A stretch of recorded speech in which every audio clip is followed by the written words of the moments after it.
Pension ఏమైంది అని అడుగుతా ఉన్నాం మేము. కాంగ్రెస్ ప్రభుత్వం పేదల ప్రభుత్వం అని చెప్తున్నారు, ప్రజాపాలన అని చెప్తున్నారు. మరి ఆచరణలో ఏమైంది నీ ప్రజాపాలన? ఏమైంది? నీ పేదల ప్రభుత్వంలో ఈ పేదలైన అవ్వాతాతలు లేరా? నీ పేదల ప్రభుత్వంలో ఒంటరి మహిళలకు వితంతువులకు చోటు లేదా? వీళ్ళు పేదలు కాదా? ఈ పేదల పట్ల ఎందుకింత నిర్లక్ష్యం అని నేను అడుగుతా ఉన్నా. ఈరోజు మీరు ఇచ్చిన హామీ ప్రకారం తక్షణమే 4,000 రూపాయల పెన్షన్ ఇవ్వాలని చెప్పి నేను కాంగ్రెస్ ప్రభుత్వాన్ని డిమాండ్ చేస్తూ ఉన్నా. ఇవాళ ఎందుకంటే పక్కనున్న రాష్ట్రం ఆంధ్రప్రదేశ్లో కొత్తగా పదవీ బాధ్యతలు చేపట్టినటువంటి ముఖ్యమంత్రి గారు అక్కడ ఇచ్చిన మాట ప్రకారంగా పెన్షన్ 4,000 రూపాయలకు పెంచారు. 4,000 రూపాయలకు మొదటి సంతకం చేశారు. మొదటి సంతకం చేస్తేనన్నారు, మాట ప్రకారంగా చేశారు. మరి మీ మొదటి సంతకం ఏమైంది? డిసెంబర్ 9 నాడే సంతకం పెడతాం, 4,000 పెన్షన్ ఇస్తామన్నారు కదా. కనీసం ఆంధ్రప్రదేశ్ను చూసైనా నేర్చుకోండి, కళ్ళు తెరవండి అని చెప్పి నేను డిమాండ్ చేస్తూ ఉన్నా. ఆంధ్రప్రదేశ్లో సాధ్యం అవుతుంది ఎట్లా, తెలంగాణలో కాదెట్లా అని చెప్పి నేను అడుగుతా ఉన్నా. ఇవాళ మీరు అక్కడ ఆంధ్రప్రదేశ్లో మనం చూసాం, పత్రికలో చదివాం మేము.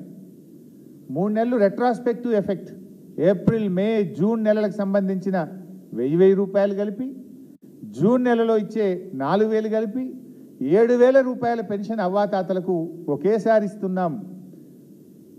అంటే పాత 3 నెలలు కూడా ఇస్తాం అని పాత 3 నెలలు కలిపి ఇవాళ 7,000 రూపాయల పెన్షన్ను అక్కడ అవ్వాతాతలకు అందిస్తూ ఉన్నారు.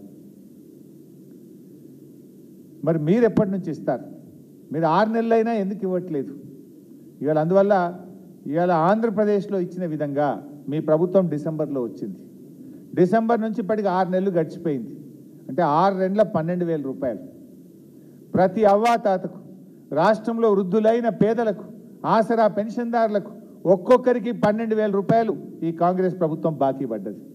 ఆ 12,000 ప్లస్ ఈ జూన్లో ఇచ్చే 4,000 కలిపి 16,000 రూపాయల పెన్షన్ డబ్బులు ఈ ఆసరా పెన్షన్దారులకు ఇవ్వాలని చెప్పి బీఆర్ఎస్ పార్టీ పక్షాన్ని డిమాండ్ చేస్తున్నాం. పక్కన ఆంధ్రప్రదేశ్ ఇచ్చినప్పుడు మీరు ఎందుకు ఇయ్యరు? ధనిక రాష్ట్రం అన్నారు కదా, మరి ఎందుకు మీరు 16,000 ఇవ్వరు? ఆంధ్రప్రదేశ్ ఇలా పాత బకాయిలతో కలిపి ఇవ్వగలిగినప్పుడు మీరెందుకు వెనకడుగు వేస్తున్నారు? ఎందుకు ఈ పేదల పట్ల మీరు నిర్లక్ష్యము, మరి ఈ పక్షపాతాన్ని చూపిస్తున్నారని చెప్పి నేను అడుగుతా ఉన్నా. పక్క రాష్ట్రంలో హామీ సాధ్యమైనప్పుడు తెలంగాణ రాష్ట్రంలో ఎందుకు సాధ్యం కాదు? మీరు మరి వాళ్ళని చూసైనా కళ్ళు తెరవండి, వాళ్ళని చూసైనా నేర్చుకోండి. మీరు తక్షణమే ఆ 6 నెలల పెన్షన్ బకాయిలు మరియు ఈ నెల నుంచి 4,000 రూపాయలు కలిపి అవ్వాతాతలకు ఇవ్వాలని చెప్పి మేము డిమాండ్ చేస్తూ ఉన్నాం. ఏప్రిల్ మేలో కూడా మీరు ఇంకా ఇవ్వలేదు.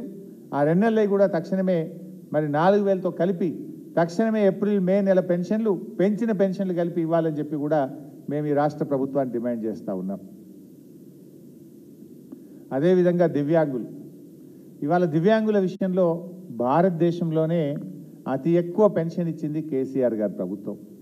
ఈ దేశంలో 28 రాష్ట్రాల్లో ఎక్కడ లేని విధంగా దివ్యాంగులకు 4,016 రూపాయల పెన్షన్ ఇచ్చింది కేసీఆర్ గారి ప్రభుత్వం. కానీ ఇదే కాంగ్రెస్ పార్టీ వాళ్ళ మేనిఫెస్టోలో మేము అధికారంలోకి వస్తే మొదటి నెల నుంచే 6,016 ఇస్తామని చెప్పారు. మరి ఇవ్వండి దయచేసి. రాష్ట్రంలో దాదాపు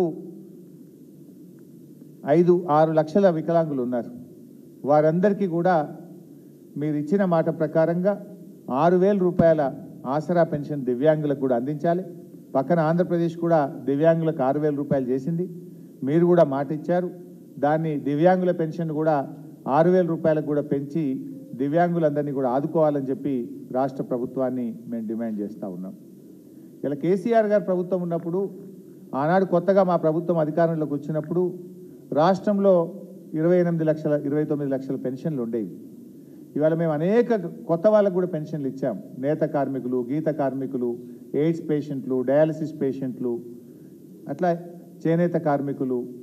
అదేవిధంగా పెన్షన్ ఏజ్ కూడా 65 సంవత్సరాల నుంచి 57 సంవత్సరాలకు తగ్గించి పెన్షన్ల సంఖ్య 29 లక్షల నుంచి 44 లక్షలకు పెంచాం. అంటే ఇచ్చిన మాట ప్రకారంగా కొత్త పెన్షన్లు కూడా చాలా పెద్ద ఎత్తున ఇచ్చాం. 2014లో పెన్షన్ల సంఖ్య 29 లక్షలు ఉంటే మేము దిగిపోయే నాటికి పెన్షన్ల సంఖ్య 44 లక్షలు. అంటే చాలా పెద్ద ఎత్తున కొత్త పెన్షన్లు ఇచ్చాం. మీరు అన్నారు ఇంటికి 2 పెన్షన్లు ఇస్తామన్నారు. చాలా సంతోషం, మేము మిమ్మల్ని అభినందిస్తాం. తప్పకుండా మీరు ఇంటికి 2 పెన్షన్లు ఇవ్వాలని కోరుతున్నాం. అవ్వకు తాతకు ఇద్దరికీ 4000 పెన్షన్ ఇవ్వండి. ఈ ప్రభుత్వాన్ని మేము తప్పకుండా అభినందిస్తాం. మాట మీద నిలబడండి. అవ్వ తాతకి ఇవ్వండి, 4000 పెన్షన్ ఇవ్వండి. ఇంకా ఎవరైనా పెన్షన్ రాని వాళ్లకు దరఖాస్తు పెట్టుకున్న వాళ్ళందరికీ కూడా వెంటనే పెన్షన్ ఇవ్వాలి, కొత్త పెన్షన్లు మంజూరు చేయాలని చెప్పి కూడా మేము ఈ ప్రభుత్వాన్ని డిమాండ్ చేస్తూ ఉన్నాం. ఎందుకంటే కేసీఆర్ గారు ఉన్నప్పుడు ప్రతి సంవత్సరం మా ప్రభుత్వంలో దాదాపు 12,000 కోట్ల రూపాయలు మేము పెన్షన్ల మీద ఖర్చు పెట్టాం. ప్రతి సంవత్సరం 12,000 కోట్లు ఖర్చు పెట్టాం. మరి మీరు ఇప్పుడు 4,000 చేస్తామన్నారు, కొత్త పెన్షన్లు ఇస్తామన్నారు, 2 పెన్షన్లు ఇస్తామన్నారు. ఇవ్వండి, ఒక 25-30 వేల కోట్లు అవుతుంది. చాలా సంతోషం కదా. ఇప్పుడు 12,000ను డబుల్ ఇస్తే 24,000 అవుతుంది.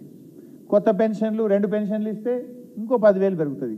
చాలా సంతోషం, ప్రజలు మేలు జరుగుతుంది, పేదలకు మేలు జరుగుతుంది. మాట మీద నిలబడండి. సో వెంటనే మరి సూటిగా నేను ప్రభుత్వాన్ని డిమాండ్ చేసేది, తక్షణమే మీరు పెన్షన్ను ఇచ్చిన మాట ప్రకారంగా ఆంధ్రప్రదేశ్ను చూసి బుద్ధి తెచ్చుకోండి, ఆంధ్రప్రదేశ్ను చూసి నేర్చుకోండి. 4,000 రూపాయల పెన్షన్ ఇవ్వండి, పాత బకాయిలు కలిపి ఇవ్వండి. ఏప్రిల్ మే పెండింగ్లో ఉన్నాయి. పార్లమెంట్ ఎన్నికలు ఓట్లు డబ్బాలు పడ్డాక ఇప్పటిదాకా పింఛన్ వల్లే, డబ్బాల ఓట్లు పడగానే పింఛన్ బంద్ పెట్టిండ్రు. ఆ ఇచ్చే 2,000 కూడా వస్తలేదు. తక్షణమే ఆ 2 నెలల పెన్షన్ ఇవ్వండి, పెంచిన పెన్షన్ ఇవ్వండి, బకాయిలతో ఇవ్వండి. అదేవిధంగా అన్ని పబ్లిక్ ఇష్యూస్ బై సబ్జెక్ట్ న్యాయం చేయండి. నిన్న ఆశా వర్కర్లు వచ్చి వైద్య విధాన పరిషత్ ఆఫీసు ముట్టడిచ్చినట్టుగా టీవీల్లో పేపర్లో చూశాను. రాష్ట్ర ప్రభుత్వం ఏమో ప్రతి నెల 1వ తారీఖు వేతనం ఇస్తున్నామని రోజు ఉదరగొడుతున్నారు మంత్రులు. వాళ్ళ వార్తలు చూస్తే, నేను పత్రికలో చూస్తే, మాకు 1వ తారీఖు పెన్షన్ వస్తలేదు, 18వ తారీఖు అయినా 20వ తారీఖు అయినా పెన్షన్ వస్తలేదు, మాకు 1వ తారీఖు పెన్షన్ ఇవ్వండి అని ఆశా వర్కర్లు ధర్నా చేస్తున్నారు. అంటే ఇప్పుడు మీరు చెప్తున్నది నిజమా, ఆశా వర్కర్లు చెప్తున్నది నిజమా? జీతాలు ఏమన్నా పెన్షన్, సారీ పెన్షన్లు మాట్లాడి పెన్షన్ వచ్చినట్టుంది. ఆశా వర్కర్ల జీతాలు 1వ తారీఖు వస్తలేవని చెప్పింది నిజమా? లేదు, మీరు 1వ తారీఖే ఇస్తున్నామని మీరు చెప్తున్నది నిజమా? నిజంగా మీరు 1వ తారీఖే ఇచ్చుంటే అంత దూరం నుంచి ఆశా వర్కర్లు వచ్చి ఎందుకు వైద్య విధాన పరిషత్ కార్యాలయం ముందు ధర్నా చేసినారు?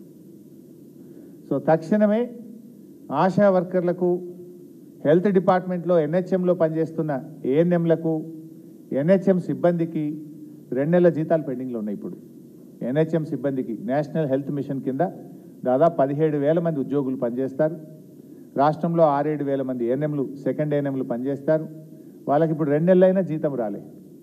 ఒకవైపు ఏమో ప్రభుత్వం 1వ తారీఖే జీతం ఇస్తామంటున్నారు, ఇంకోవైపు ఏమో సార్ మాకు 2 నెలలైనా జీతం పడలేదు, మేము ఇల్లు కిరాయి కట్టలేకపోతున్నాం, పిల్లల స్కూల్ స్టార్ట్ అయినాయి, ఫీజులు కట్టలేకపోతున్నాం, మా జీతాలు ఇప్పియండి అని మొరబెట్టుకుంటున్నారు.